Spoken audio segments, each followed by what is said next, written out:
Welcome back to another episode of Recapping the Single Life. Today we are covering Season 4, Episode 7, and we all know how this goes, so let's get right into it. Sit down, buckle up, and let's all go for a ride.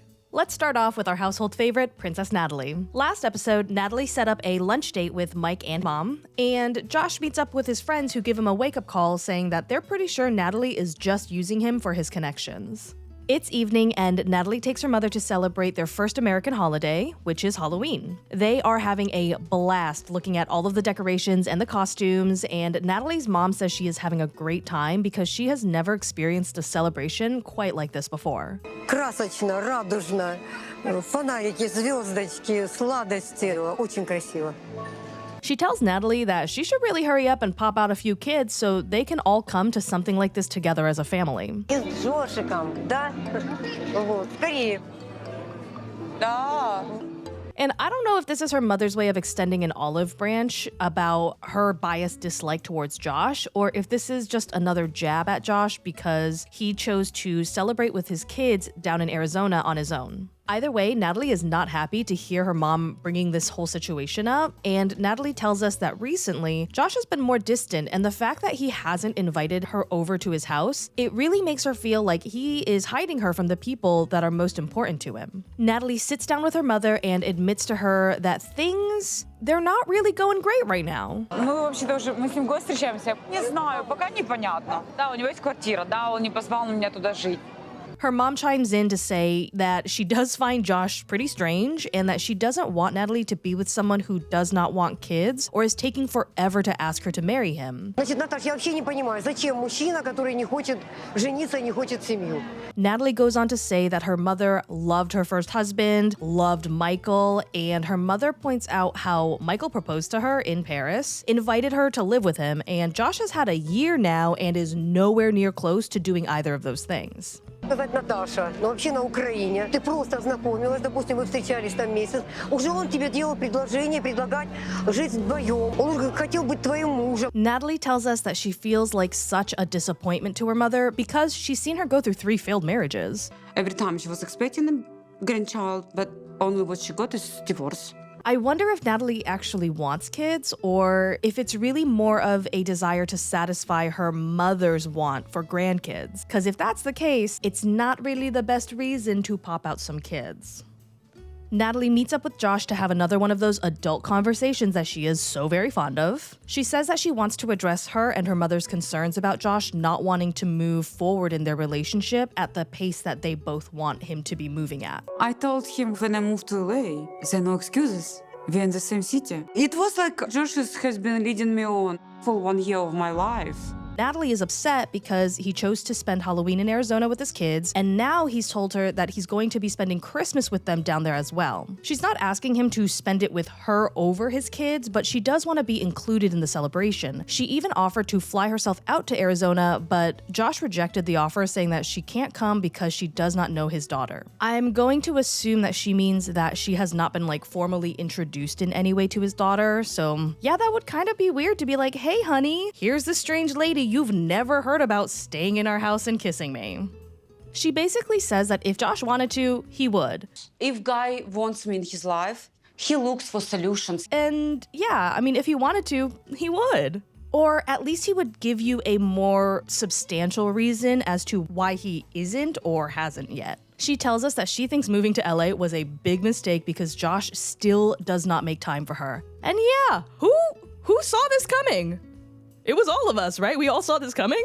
I do not think he is wrong for prioritizing his relationship with his kids over his relationship with Natalie, who is a woman known for being highly dramatic, a little toxic, and still technically married to another man. As far as we know, he has done a lot to support Natalie's move out to LA. Josh tells us that he has been pinned as the savior in all of his previous relationships, so his friends are really worried that it's happening again with Natalie and that he's just being taken advantage of. You know, I feel like I have to look at what they're saying. Is this happening? Or am I overlooking something? Natalie arrives to meet up with Josh looking like she could cut a bitch for chewing on a sandwich too loudly, and Josh braces himself for the fury that is definitely to come.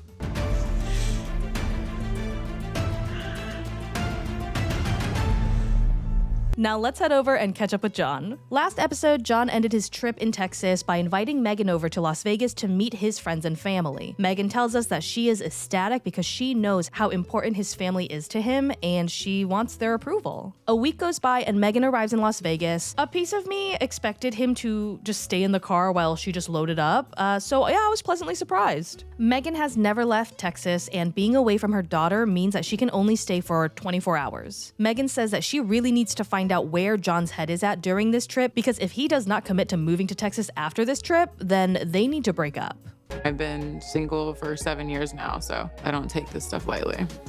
Okay, but can you take it a little more lightly? Cause this is nuts. You've been dating him for 5 months, he's met your daughter once, and you are about to meet his family for the first time, and in 24 hours, you expect him to commit to move to a different state with you, or it's not gonna work out. That is a wild timeline for me. I can't get behind that. Period. Girl, you're gonna be single for like another 7 years with that kind of timeline motivating you. They get to his house, and by house, I obviously mean the room that he is squatting in inside of his brother's house. Meghan enters his bedroom and starts immediately nitpicking everything. It's unorganized, it's messy, his suitcase hasn't even been unpacked from his trip a week ago, and John tells her that he uses his suitcase as a dresser because it's more convenient. I 100% would have had the same complaints about John as Meghan, but I'm not trying to marry him, so... The pair head out to meet Patrick and Thais, and honestly, maybe they shouldn't have, or I don't know, maybe it was a good thing that they did. They grill John's ass in front of Meghan. I feel bad for John because they are making him look so bad, but I guess it's also a good thing for Meghan to hear these things because who knows John's character better than his family that he is very close to. This might be good for Meghan because it might help her make a more informed decision about her relationship with John. They arrive at a restaurant and get settled in. Patrick and Thais are super skeptical about the relationship because Meghan has a kid, they are long distance, and they've basically only been porking each other, so they don't think this relationship makes any sense or has any real substance. Thais tends to her baby, which leads Meghan to bring up her daughter River, which segues very neatly into Patrick asking if she thinks John would make a good father figure. You could see John being a good father figure. Yeah, and that's what I was telling him. I said, you know, she has a dad, but still, you're gonna have to be there. Like, you're gonna have to be that father figure anyway. Patrick says, yeah, that's a really big role to fill. And John says, you know what? It's scary, but he can do it. Which Patrick and Thais clearly don't agree, so much so that they start laughing. It's kind of scary. I ain't gonna lie, but I can do it. But damn, I don't know what's so funny.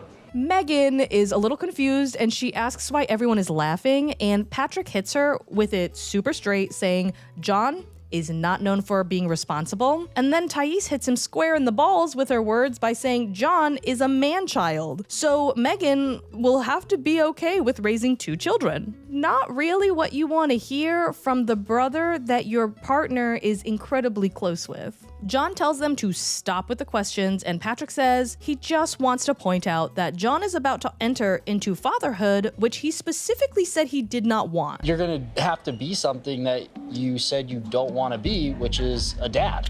No, I said I didn't want to have a baby. River is 4 years old, so she's not an infant, but she's still very much a baby. Like, the only difference between her and a newborn is she's a little bigger and she does not wear diapers. That is it. You still need to put in the same level of care, attention, work. Like, fatherhood is not different based on the age of the child, especially when the age is 1v4. Patrick goes on to ask Meghan if she does want any more kids, and she says that she's always wanted 2 kids, which Patrick cuts her off and says, okay, well, that's not gonna happen because John does not want kids. Things obviously get awkward, and on one hand, I think Patrick could have handled this with a little more tact, but regardless, he is spitting straight facts, and Meghan does need to hear this. Meghan tells us she was super taken aback by all of this news, and John is sitting next to her, just chewing his food and not really saying otherwise, which to me kind of means he doesn't disagree with what's being said, which does not bode well for Meghan.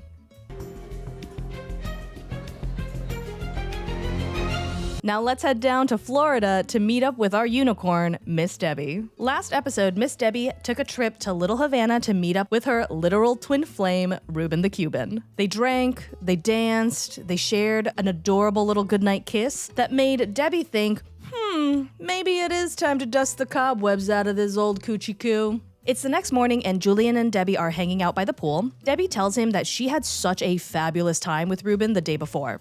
Reuben made me feel like a teenage girl last night. Julian is looking super skeptical, which, I don't blame him. Debbie has not been the best judge of character in her previous male suitors. Julian asks if she told Reuben that he is also down in Miami with her, and Debbie is like, hell no. No, I didn't want to ruin things. I'm having a great party, and then it's like saying, oh, the police are coming. Julian says, I need to meet this man, and Debbie is like, you better hide in the bushes, my dude. Julian keeps pushing the matter, and Debbie tells him that fine, he can meet Reuben tomorrow after she goes on another date with him today. Reuben picks Debbie up in a 3-wheel Polaris, and Julian is not impressed.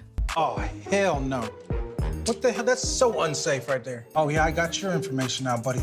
Julian cranks his overprotection into massive overdrive. I got a picture of his tag, and I'm gonna run a full criminal history on this guy. Not getting a good bye by him. Dangerous. These two are peas in a pod having the time of their freaking life. Hey, Miami!